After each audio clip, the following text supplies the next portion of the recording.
Signal and Silence by Dr. Tuboise Floyd, Episode 3, Chapter 3, The Contract. Some signals don't come from the system.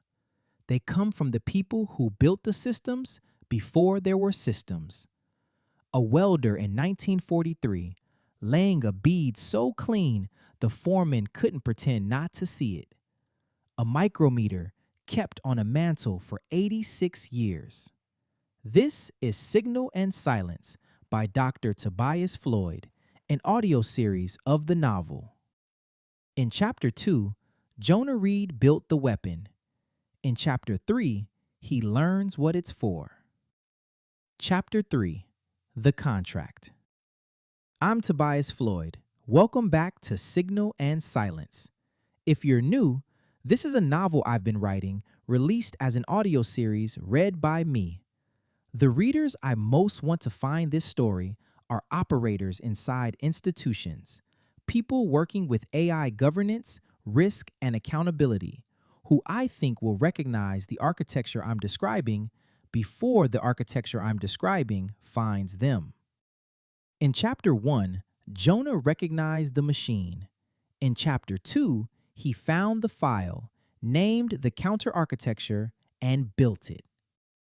PSA, Presence Signaling Architecture. In Chapter 3, the architecture has work to do, real work, NASA work, and Jonah has to confront the part of his story that PSA was always quietly being built to honor, the architects who came before him, in his own family, in his own bloodline, in a Maryland factory floor in 1943. PSA is real. It lives at humansignal.io/frameworks/PSA. We'll come back to it at the end. Chapter 3, The Contract. Rain mapped lines across the glass, arteries of the city, branching into the restless dark. Inside Mission to Mars Systems Arlington office, Jonah watched NOAA storm radar pulse in one window, contract notifications in another.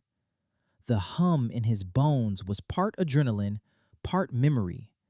Nights spent mapping PSA code for no audience but his own. Sometimes he caught the nervous flash of himself in the window and saw his mother's eyes staring back. The office was a converted warehouse on Wilson Boulevard, 3rd floor, the kind of space that still smelled faintly of the printing company that had occupied it before. Exposed ductwork, concrete floors stained by decades of ink. At night, when the team had gone home, the rain made the whole building sing, a low, percussive hum through the roof trusses that reminded Jonah of the way his mother used to tap her knuckle against a weld joint, listening for the hollow note that meant weakness, the solid note that meant hold. He pressed his forehead against the glass. The city below was a smear of headlights and wet asphalt, the Potomac invisible somewhere beyond the highway, and the rain kept falling in long diagonal threads, stitching the sky to the earth. March in Virginia. The dogwoods hadn't bloomed yet, but the air carried that green electric charge that meant they were thinking about it. His phone vibrated. Nia. He let it ring twice, then answered. "You're still there." Not a question. "Storm's bad. Figured I'd wait it out." "Jonah, the storm's been bad since 6. It's 11.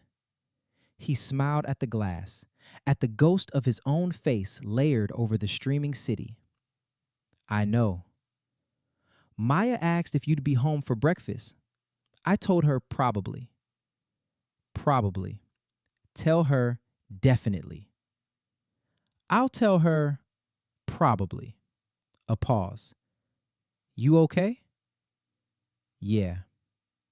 He turned from the window, looked at the darkened office, the whiteboard still covered in Bria's color-coded syntax maps, the stack of BCI headsets in their charging cradle, the coffee mug someone had left on top of a server rack with a sticky note that read, "Do not move. Experiment in progress." Yeah, I'm okay. Just thinking. That's what worries me. Come home when you can. He hung up, stood there in the dark, listening to the rain. His mother had been a blueprint in the flesh, a founding black woman engineer at Red Line Works during World War II, the first in her cohort at a company where women were meant to be substitutes, not architects of victory.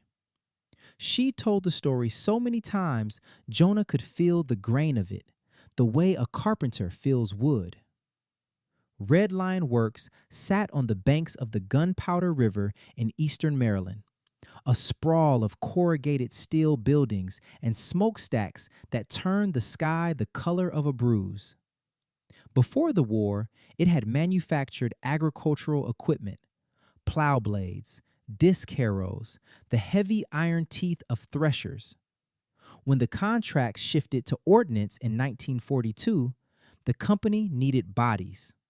Specifically, it needed hands that could hold a welding torch steady for 8 hours, eyes that could read a micrometer to a thousandth of an inch, and minds that wouldn't flinch when the foreman screamed that a seam was off by a hair's width on a shell casing meant to fly across an ocean and explode. The men had gone to Europe, to the Pacific, to North Africa. What remained were women, teenagers, and the old, and the black workers who'd always been there but had been confined to the loading docks and the paint shed, kept away from the precision work by a segregation that was as much policy as habit. Jonah's mother, Ruth Anne Reid, née Sims, walked into Red Line Works on a Tuesday in September 1943. Carrying a lunch pail and a copy of Audels Welders' Guide she'd bought secondhand from a bookshop in Baltimore. She was 19. The foreman, a man named Tull, who chewed tobacco and spat into a tin can he kept on his belt, looked at her and said, "Colored entrance is around back." She went around back. She entered through the colored entrance. And then she walked straight to the welding station, struck her arc, and laid a bead so clean that Tull came over, spat into his can, and said nothing, which, from Tull, was the highest compliment available. Within a month, she was reading blueprints. Within 3, she was correcting them.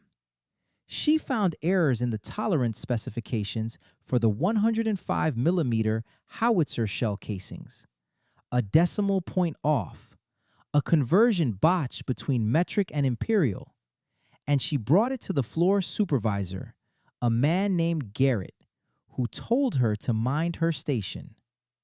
She brought it again.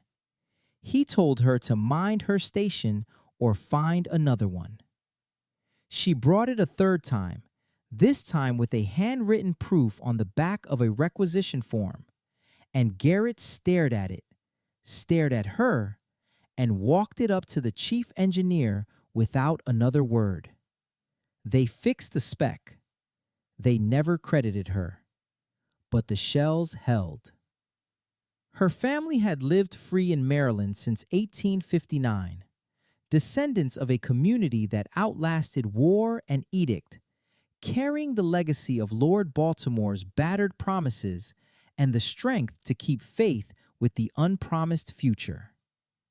The Sims family, her people, had been free blacks in Harford County for 3 generations before the Emancipation Proclamation made freedom general.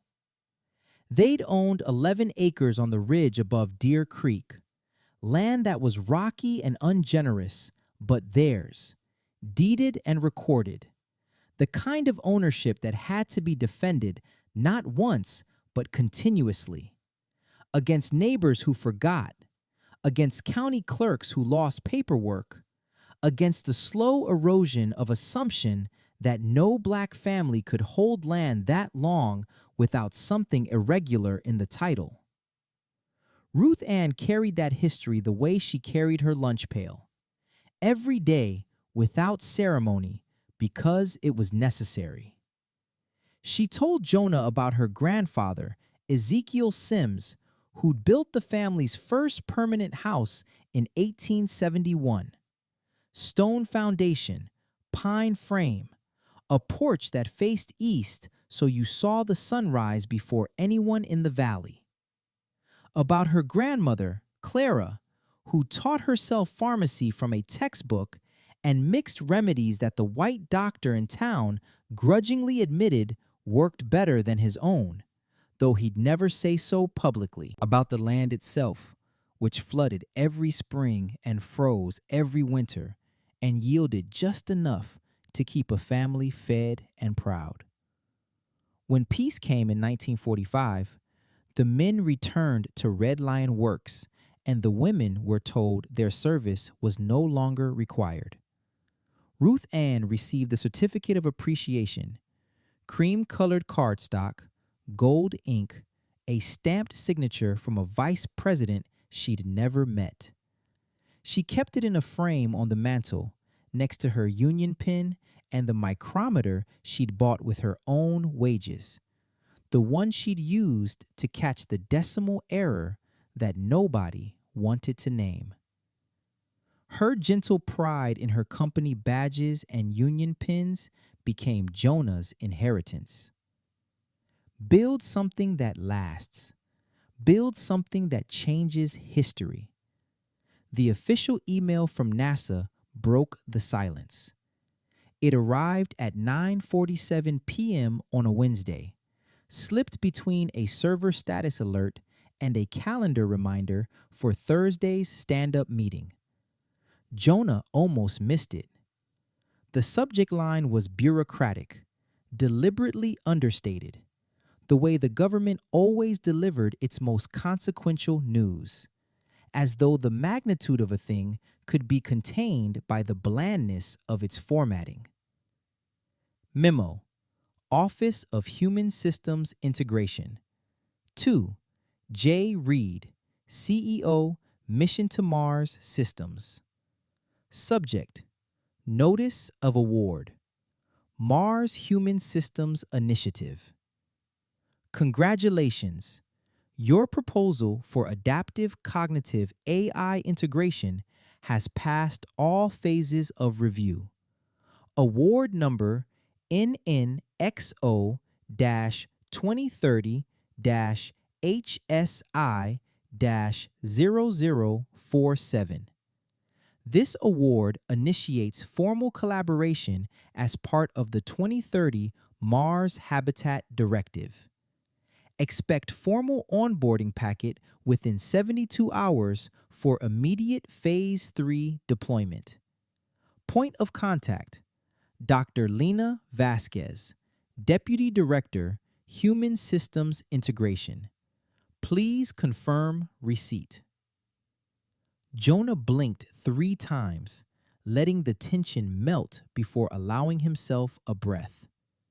He read it again, then a 3rd time, parsing each clause the way he'd once parsed Mara Chin's architecture memos at Aura, looking for the trap, the conditional, the language that gave with one hand and clawed back with the other. But it was clean, straightforward, the government at its most generous. Here is what you won. Here is what comes next. Please confirm you exist. His hands were shaking. He noticed this with a detached clinical interest. The fine tremor in his fingers, the slight arrhythmia in his pulse that PSA would have flagged as a stress marker, the heat climbing the back of his neck. Triumph. That was one word for it. But triumph was too simple, too clean, a word for podiums and champagne. What Jonah felt was closer to vertigo. The contract meant money, real money, institutional money, the kind that came with oversight and reporting requirements and quarterly reviews and people in suits who had never written a line of code sitting in judgment of people who had written millions. It meant visibility.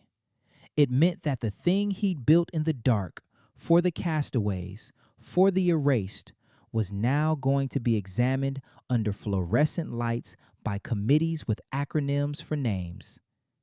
It meant that if he failed, the failure would be public, and it would confirm every assumption that had ever been made about him, about a black man from Maryland who thought he could build a bridge between human cognition and artificial intelligence, who thought presence was something you could architect, who had the audacity to leave the most powerful tech company on earth and start something of his own in a converted print shop with exposed ductwork and a coffee machine that groaned like a dying animal.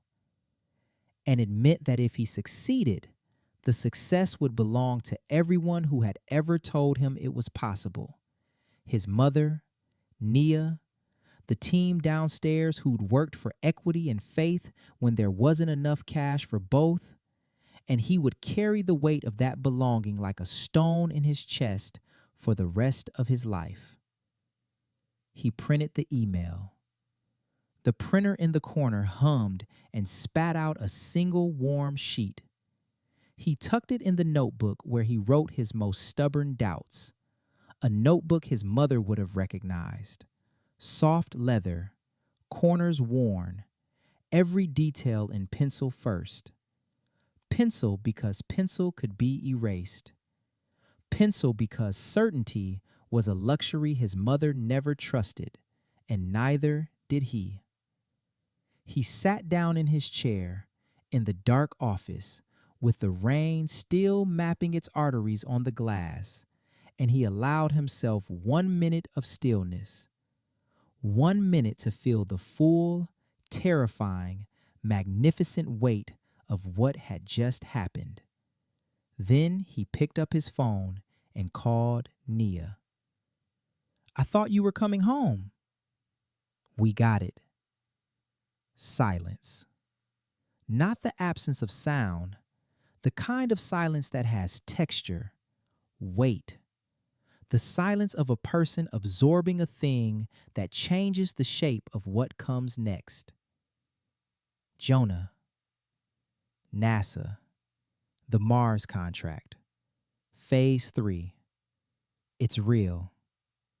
He heard her exhale, heard the creak of the bed as she sat up, heard Maya murmur something in her sleep down the hall, a fragment of melody, violin practice leaking into dreams. Come home. Come home and tell me everything. He drove through the rain with the window cracked, the cold air sharp against his face, and he felt like he was falling and flying at the same time, and he could not tell which direction was down. The company had started as a lifeboat, a carrier wave for the castaways. In the beginning, before the Arlington office, before the NASA contract, before the acronyms and the security clearances and the government-issued laptops, there had been a rented room above a Thai restaurant on Columbia Pike, 4 desks pushed together and a whiteboard covered in equations that looked, to anyone passing by, like the work of a beautiful and disciplined madness.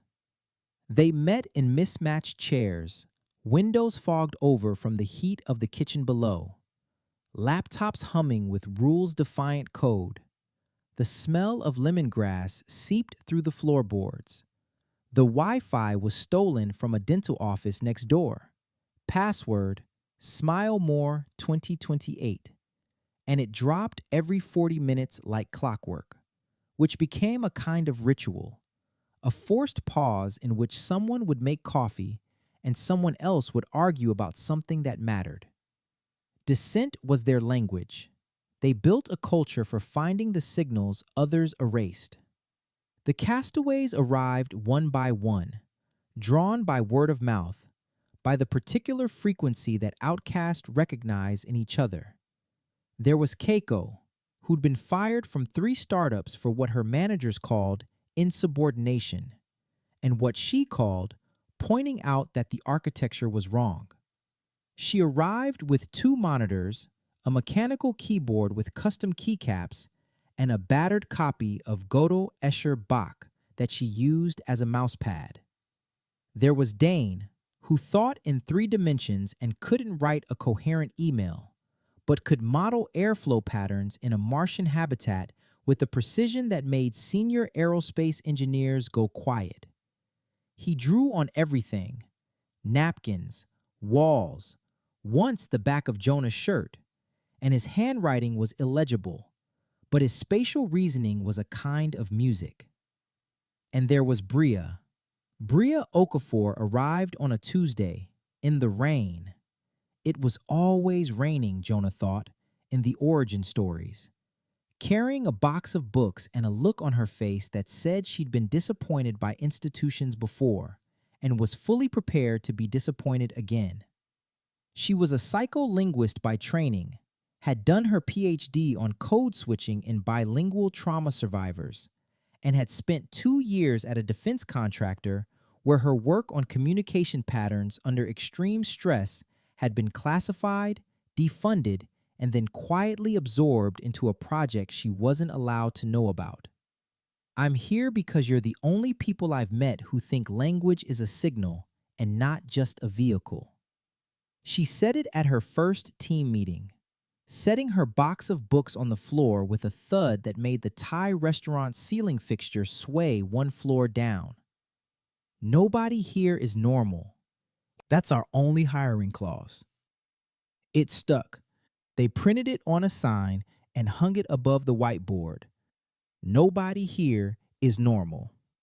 It was a joke and a covenant and a dare, and it meant, we see you, we know what you are, and we are not going to ask you to be less.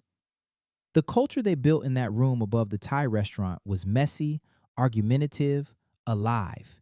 Meetings ran long because someone would challenge a premise and someone else would defend it, and a third person would propose an alternative that was either brilliant or insane, and it sometimes took an hour to determine which.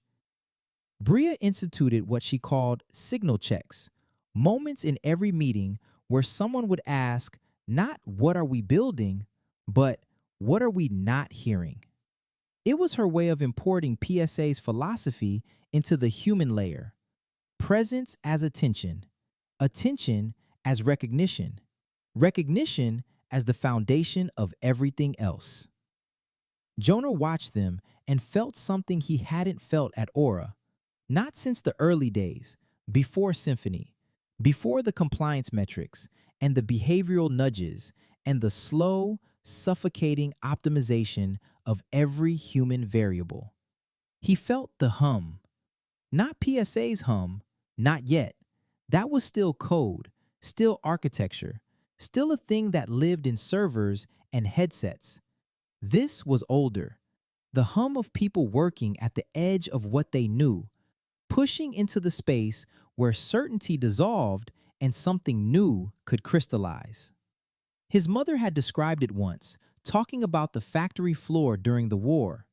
The sound of 30 women working in rhythm, welding and grinding and measuring. The whole building vibrating with a frequency that meant, we are making something that matters. They moved to the Arlington office when the team hit 12. The Thai restaurant owner, Mr. Viraj, shook Jonah's hand and said, "You come back for lunch. Discount for you. Always." But the Mars contract changed the scale. Now the rooms buzzed with new faces, NASA liaisons conducting interviews, defense contractors measuring compliance drift, engineers fingerprinting BCI signal variants. The skepticism in some faces reminded Jonah of the stories his mother told, of white men and managers, jaws set tight, who never believed a black woman could weld with more precision, calculate voltage spikes, or outlast the midnight whistle. They were no longer refugees from algorithmic exile. Suddenly, they were architects. The NASA liaisons came first. Dr. Vasquez's team, 4 of them, polite and thorough, with government laptops and badge lanyards and the particular body language of people who were trained to evaluate without revealing their evaluation. They sat in on meetings. They asked careful questions about PSA's data architecture, about signal coherence thresholds, about what happened when a crew member's biometrics diverged from baseline for extended periods. Good questions, necessary questions, but the asking changed the room. Bria noticed it first. They're not listening the same way we listen. They're listening for compliance. We listen for signal. It's a different ear. The defense contractors were worse. They arrived with their own acronyms: DARPA adjacent, DoD affiliated, organizations with names like Integrated Resilient Systems and Cognitive Hardening Solutions that sounded like they'd been generated by an AI trained on euphemism. They wanted to know about PSA's applications beyond Mars. Could it be used for long-duration submarine deployments, for remote forward operating bases, for interrogation resistance training? No. Let's not close doors prematurely. He was a man named Foley who wore a suit that cost more than the team's first month of rent above the Thai restaurant. He smiled when he said it, the way people smile when they believe their authority is self-evident. I'm not closing a door. I'm telling you where the walls are. Foley smiled again, made a note on his tablet. Jonah watched him do it and felt something tighten in his chest. Not anger exactly, but the premonitory awareness that this growth, this legitimacy, this contract that he'd celebrated with Nia in the dark kitchen at midnight carried within it the seeds of something he might not be able to control. The project was scaling, and scale attracted gravity, and gravity attracted mass, and mass attracted the kind of people who saw tools as weapons and presence as leverage. He thought of aura, of symphony, of the way a system built for connection could be repurposed for control, and how the people who did the repurposing always spoke in the language of progress. After Foley left, Bria found Jonah standing at the window, watching the rain. You've got that look. What look? The one that means you're calculating how many moves ahead the bad version of this plays out. He didn't answer. Outside, the rain kept falling, and the city kept moving beneath it, indifferent to the weight of what was being built in the rooms above. Mission statement. Mission to Mars Systems. Draft version 4.1, February 2029. To build architectures of recognition that safeguard psychological integrity and collective decision quality everywhere human presence is at risk, from hostile boardrooms to the silence of Mars. They'd written it together, all 12 of them, in a session that lasted 6 hours and consumed 4 pots of coffee, and nearly ended in Keiko throwing a marker at Dane's head. Every word was contested. Architectures versus systems. Dane argued for systems. Bria argued for architectures. And Jonah sided with Bria because architecture implied intention, implied design, implied that someone had chosen each load-bearing element with care. Recognition was Bria's word, and it was the one nobody fought. Recognition, not surveillance, not monitoring, not optimization. The act of seeing another person and acknowledging that they are there, that they matter, that their signal is worth receiving. Safeguard was Jonah's word. He'd wanted protect, but Bria pointed out that protect implied a threat, a defensive posture, a wall.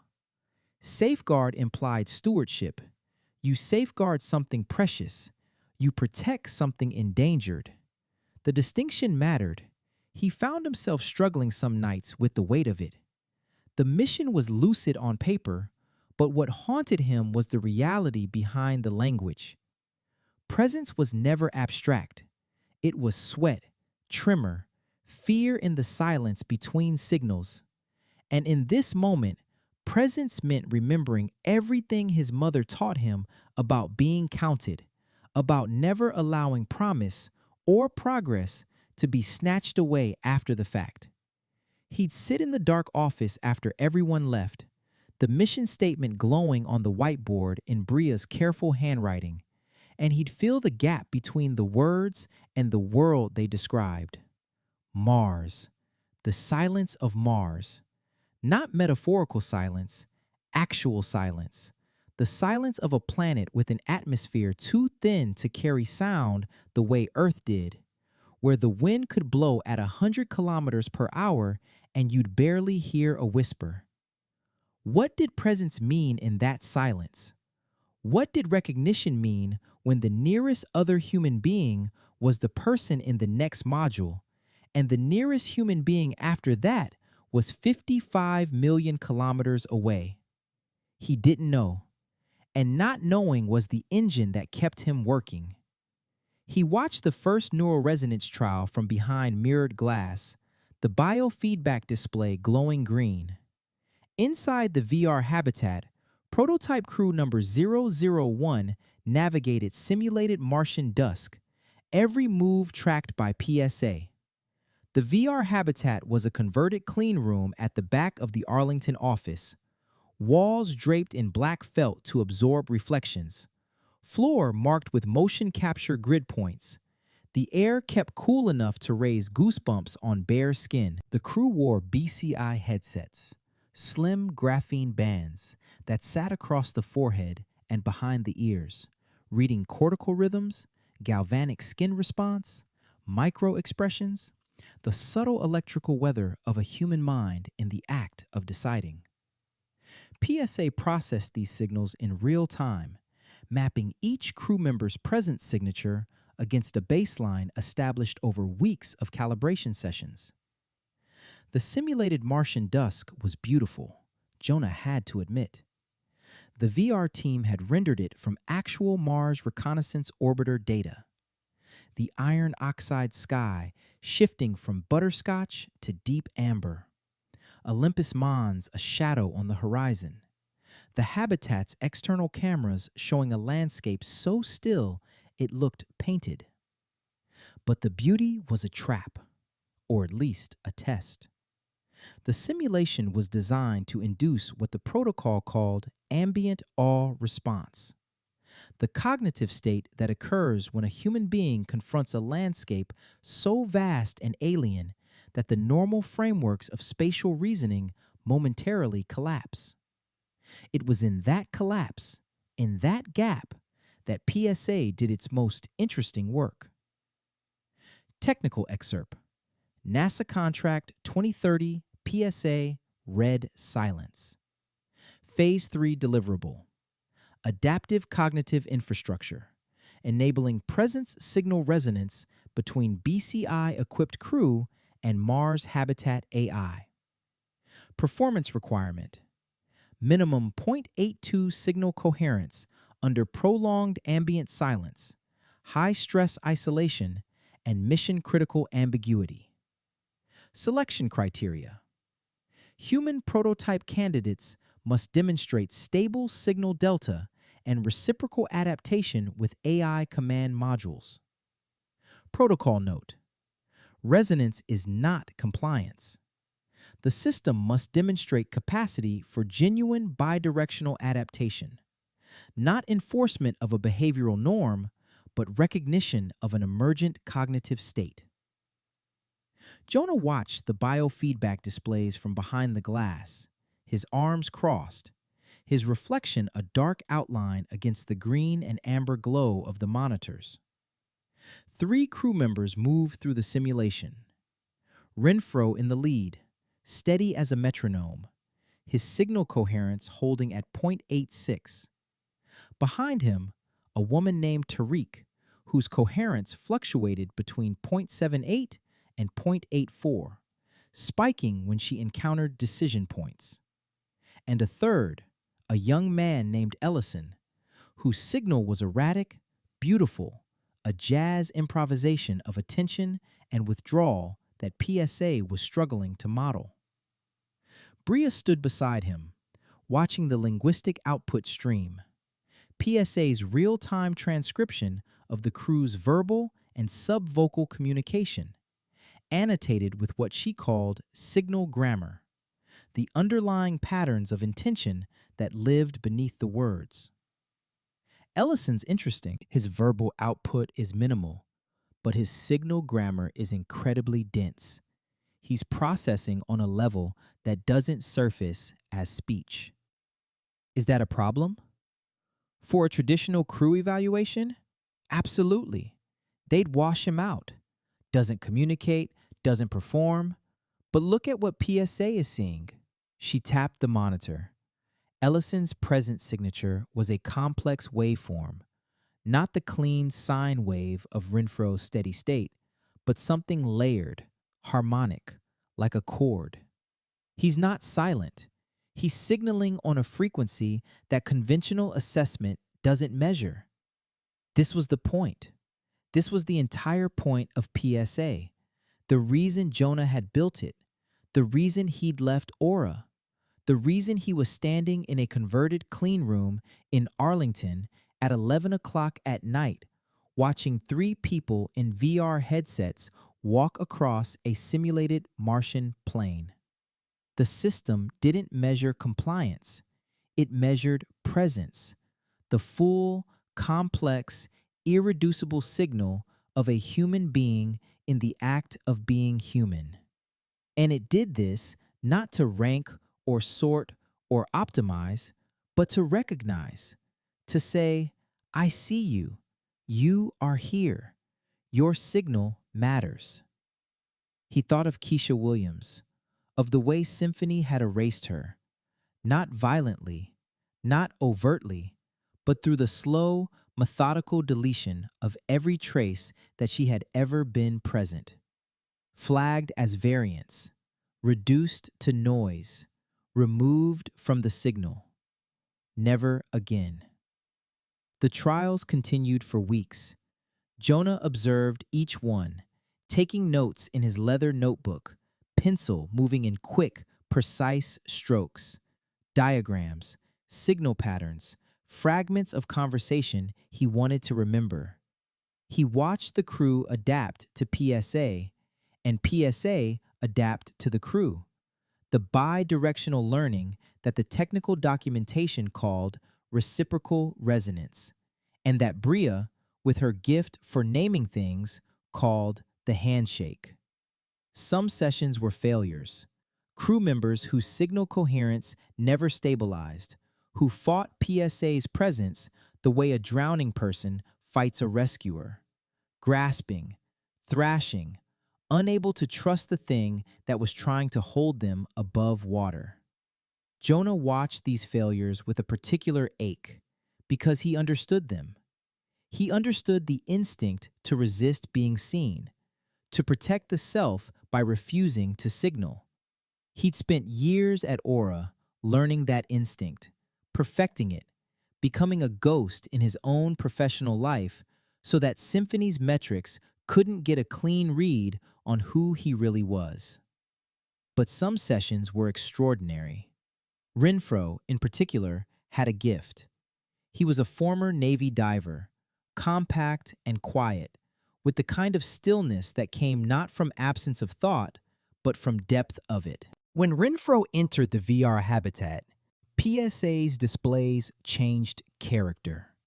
The signal became richer, more textured, as though the system itself was responding to the quality of his attention. During one session, Jonah watched Renfro navigate a simulated equipment failure. Oxygen recycler offline. Comm link degraded. Habitat integrity warning. And instead of spiking into the stress patterns that the protocol predicted, Renfro's signal deepened. His coherence climbed. He became more present, not less, under pressure. He's negotiating. He's not following the AI's directives. He's not overriding them. He's negotiating with them. Look, PSA is adjusting its recommendations in real time based on his responses. It's learning his decision grammar. Jonah felt the hum. There, in the data, in the green glow of the monitors, the thing he'd built was doing what he'd hoped it would do. Not commanding, not complying, recognizing. Late one night, after a session that had run 3 hours past its scheduled end, Jonah sat at his desk and composed an email he knew he'd never send. Email, unsent draft. From Jonah Reid to Chief Mission Architect, NASA. Subject, scope creep or scope faith. Sometimes I wonder if PSA is being asked to solve what isn't programmable. You want prediction. We built for recognition. But survival out there will mean giving command to the most humane and most unmeasurable thing we have left, the signal between intention and speech. You've asked us to build a system that can tell you who will survive Mars. I want to be honest with you. We can't. No system can. What we can build is a system that pays attention. Real attention. The kind that doesn't flinch. The kind that doesn't look away when the data gets uncomfortable. PSA doesn't predict survival. It witnesses presence. And my belief, my faith, if you want to call it that, and I know that word makes your engineers nervous, is that the crew who remains most fully present, most fully themselves, in the silence and the dark and the distance, is the crew that comes home. But I could be wrong. That's the part I can't program away. I could be wrong about all of it. He sat with the cursor blinking on the send button for a long time. Outside, rain traced its slow calligraphy on the glass. He imagined Dr. Vasquez reading it, her careful, evaluative face, the slight narrowing of her eyes that meant she was deciding whether something was useful or merely interesting. He imagined the email forwarded to a review board, parsed for contractual implications. The word faith highlighted in yellow by a compliance officer who would write in the margin, risk factor? He imagined Bria reading it. She'd nod. She'd say, "That's exactly right, and you can never send it." He imagined his mother reading it. She'd say, "You wrote it. That's enough." The writing is the knowing. You don't have to send every truth to the people who need it least. He deleted the draft, but the question lingered. It lingered through the morning stand-up, through the weekly sync with Vasquez's team, through a budget review that lasted 3 hours and left him with a headache that PSA would have classified as a stress marker. Category: institutional friction. The question was simple, and it was unanswerable, and it was the question that lived at the center of everything he'd built. Can you architect presence, or can you only create the conditions in which presence might emerge? He didn't know. He wrote the question in his notebook, in pencil, and turned the page. During review with NASA's team, the lead posed it bluntly. They were in the large conference room, the one with the window that faced the parking garage, not the one with the view. And the table was covered in printouts, tablets, empty coffee cups, the detritus of a meeting that had been going on for 4 hours. Vasquez sat at the head of the table, her team arrayed beside her, Jonah's team across from them. The dynamic was cordial but charged, the way all meetings are charged when the stakes are real and the people on both sides of the table know it. We're not selecting for strength or even intelligence. We want resonance. Who survives a mission is who remains present, not in mind, but in signal. PSA is the gate. The phrase hung in the air. What counted was not who shouted loudest, but whose signal could not be erased. Jonah looked at Bria. She looked back. Between them passed the kind of understanding that doesn't require language. The very thing PSA was trying to measure happening in real time, in a conference room in Arlington, between two people who had learned to trust each other's signal. Then we need to talk about what happens when the signal fails. Not if, when. Because it will. On Mars, it will. The distance, the silence, the isolation. There will be moments when a crew member's signal drops, when PSA loses coherence, when the system goes dark. And what happens in that moment? How the crew responds, how the AI responds, that's the real test. Not the sustained resonance, the recovery. Show me. Field report. PSA survival prototype. COM blackout simulation. Trial 7. Date: March 15th, 2029. Candidate 001. Renfro. Maintains greater than 0.84 resonance for 26 minutes under COM blackout. Transition event. AI command schema observes negotiation rather than obedience. Subtle willingness to harmonize, not replace, human control. Anomaly at minute 19. Cascading system warnings triggered by simulated hardware fault. Biofeedback loops spike across all 3 crew members. AI intervention protocols flash standby. Candidate 001 response. Does not escalate. Does not freeze. Initiates what PSA logs describe as structured improvisation, a sequence of adaptive decisions that follow no pre-programmed protocol but maintain internal coherence. Log. Architecture no longer simply records presence, it reciprocates. During the COM blackout simulation, a technical glitch, or what appeared to be a glitch, though Jonah suspected Keiko had introduced it deliberately as a stress test within a stress test, triggered cascading warnings. Biofeedback loops spiked. AI intervention protocols flashed standby. And for a moment, the only thing holding the system together was candidate Renfro's willingness to negotiate, not dominate, the AI command. Jonah watched it from behind the glass, his hands flat on the console, his breath held.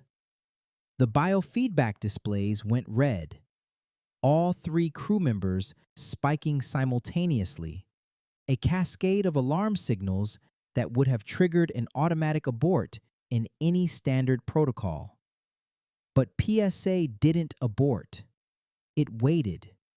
It held the space open, the way a good musician holds a rest, not as absence, but as intention. And Renfro filled it, not with action, not with the barked commands and rapid decision-making that traditional crisis training rewarded, but with presence. He went still.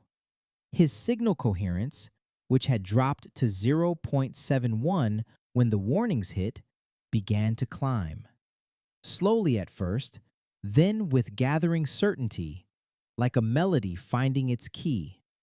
The other 2 crew members, Tariq and Ellison, responded to his signal the way instruments respond to a steady rhythm section. Their coherence stabilized. The cascade subsided. The AI command schema, which had been flashing standby in urgent amber, shifted to a state that PSA's logs described with a precision that Jonah found almost poetic as collaborative assessment. The tense, disciplined improvisation was something Jonah recognized from his mother's stories of the wartime floor. The way women learned to adapt, to expect skepticism, and yet still make the engines run. The way Ruth Anne had stood at her welding station while shells rattled the building and the foreman shouted and the power fluctuated and the specifications were wrong. And she'd laid her bead clean and true because the alternative was a shell that failed, a weapon that misfired, a soldier who didn't come home. Improvisation wasn't chaos. It was presence under pressure. It was the signal that survived when everything else fell away.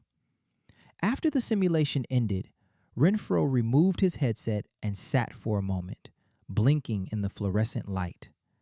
Jonah walked into the clean room. How did that feel? Like the system was listening, not recording, listening. There's a difference. Jonah nodded.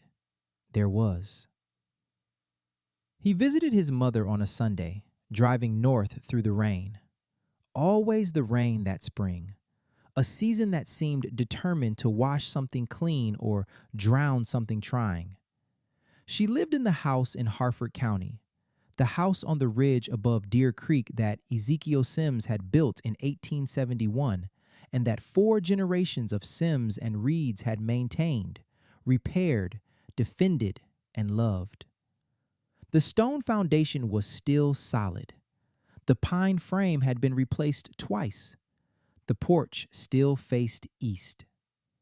She was smaller than he remembered, which was the cruel trick of time, that the people who loomed largest in your memory shrank in the flesh, as though the world was slowly reclaiming them.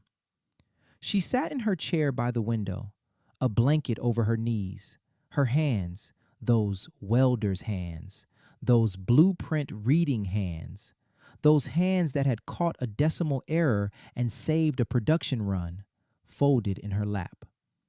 Her eyes were sharp, though, clear and dark and sharp, the eyes he saw in his own reflection. You look tired. I'm working. That's not the same thing, and you know it. He told her about the contract, about NASA, about PSA and the Mars Habitat Directive and the neural resonance trials and Renfro's gift for negotiation with the machine. She listened the way she always listened, completely, without interruption, with the stillness of someone who understood that listening was a form of respect. When he finished, she was quiet for a while. Rain tapped against the window.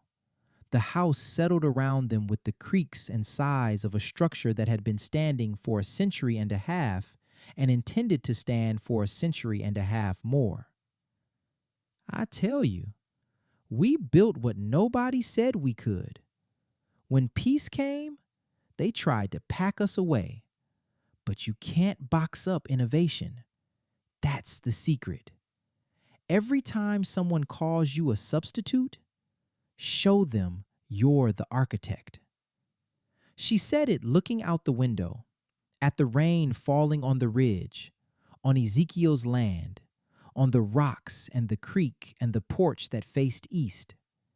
And Jonah heard it the way he always heard it, not as advice, not as encouragement, but as testimony. She was telling him what she knew to be true because she had lived it, because her body held the proof, because the welds she'd laid in 1943 had held, and the shells had flown, and the men who doubted her had gone quiet, and the certificate on the mantle was fading, but the micrometer still measured true. He drove home through the rain, and the words sat in his chest like a second heartbeat. The year ended with rain freezing into ice, coating the Potomac in crystalline silence. The city contracted, drew inward. The bare trees along the parkway holding their dark branches against a sky the color of old silver. In the Arlington office, the whiteboard had been erased and rewritten so many times that a palimpsest of old equations ghosted beneath the new ones. Traces of every argument, every breakthrough, every late night session where someone had said something that changed the direction of the work. As the company's work migrated from theoretical to existential, Jonah sat before a pane of glass, watching the city fade into a universe of sleep and signal. His notebook remained open, a family artifact, tracing a line from Maryland's free black forebears to a new kind of presence on Mars. The pencil marks were faint in the margins, questions he hadn't answered, doubts he hadn't resolved, the unsent email's ghost hovering between the lines. On his desk, beside the notebook, sat the NASA memo, printed, folded once, tucked into the leather cover like a bookmark.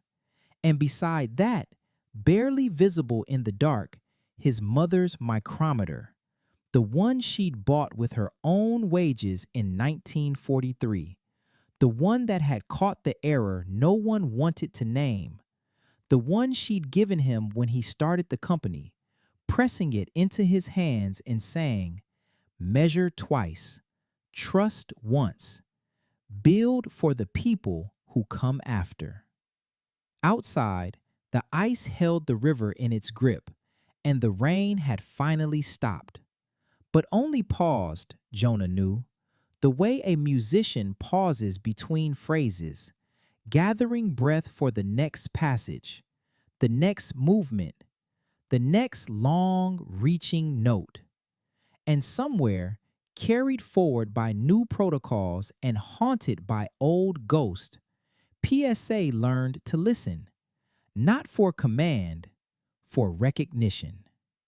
That was Chapter 3, The Contract. 2 chapters ago, Jonah recognized the architecture. 1 chapter ago, he built the counter-architecture and named it PSA, Presence Signaling Architecture. In this chapter, the architecture has work to do. NASA work, Mars work. And the question that lives underneath the chapter, the question Jonah writes in pencil in his notebook and turns the page on, is the question that lives underneath the entire framework. Can you architect presence, or can you only create the conditions in which presence might emerge? I don't know that answer either, but I know that the people who taught me how to ask it were not in tech. They were in factories, on family land, in the certificate of appreciation that sits in a frame on a mantle because somebody had to remember who actually built the thing. The framework Jonah is deploying in this chapter is real. PSA exists at humansignal.io/frameworks/PSA as an operator-grade IP framework for institutions that want to design for human signal instead of suppressing it. Free. No paywall. If you operate inside a governance function, a risk function, an HR analytics function, or a compliance function, and if any part of this chapter sounded like the negotiation you're already having with the systems around you, that page is open. humansignal.io/frameworks/PSA. Chapter 4 drops in 2 weeks. PSA has a contract. It also has visitors with acronyms for names. The question of whether a tool built for recognition can be repurposed for control is no longer hypothetical. It walks into the room wearing a suit that costs more than the team's first month of rent. Subscribe wherever you get your podcasts. I'm Dr. Tuboise Floyd, Thanks for listening. Next time on Signal and Silence. Let's not close doors prematurely. I'm not closing a door. I'm telling you where the walls are. Chapter 4 in 2 weeks.